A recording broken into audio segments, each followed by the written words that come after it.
Pour l'énergie sombre et l'expansion de la lumière, de l'univers, de ce que l'on voit comme les choses iraient en partant, en expansion. Mais on ne sait pas si c'est une expansion, tout simplement, sur l'orifice de ce qui pourrait advenir de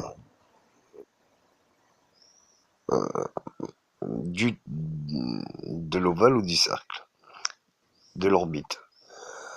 Ce que je veux dire par là, c'est que quand qu'on voit le sujet partir, on le voit partir parce qu'on ne voit pas le centre qui le retient et qu'il pourrait revenir. Dans la conscience que cela parte à jamais, sans même axe de rotation, et contre même les fondements même de l'univers. Ça veut dire que, quel qu'en soit l'âge de l'univers, il a toujours fait ça, des expansions pour des attractions. Et ce n'était pas des expansions et des attractions, mais c'était juste des orbites. Dans un système solaire, on voit bien que l'orbite, l'axe de l'orbite, quel qu'en soit l'axe défini.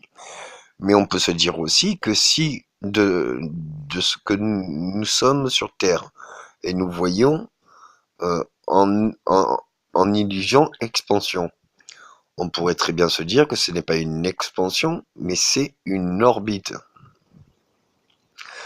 À la conscience, pourquoi penser ça? C'est que si on envoie une bouteille à la mer, même si les vagues, comment ça s'appelle, font des va-et-vient, la bouteille, elle va partir dans l'horizon. Mais on sait très bien maintenant que même si elle part dans l'horizon, elle arrive dans l'horizon pour arriver à un autre rivage. Et si on la laisserait continuer encore et encore des millénaires, eh bien avec la force des courants marins, après arriver à notre rivage, elle ferait tous les rivages. Elle suivrait son chemin, jusqu'à peut-être même arriver sur la même plage de départ. Donc ça peut paraître farfelu, mais ça peut être une réalité qu'on peut observer. Dans l'énergie sombre, comment la voir? C'est simple.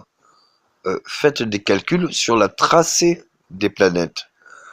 Quelle qu'on soit par rapport à notre rotation, si les planètes, elles, ne sont pas en rotation, mais que nous-mêmes, on est en rotation de ce qui est fixe.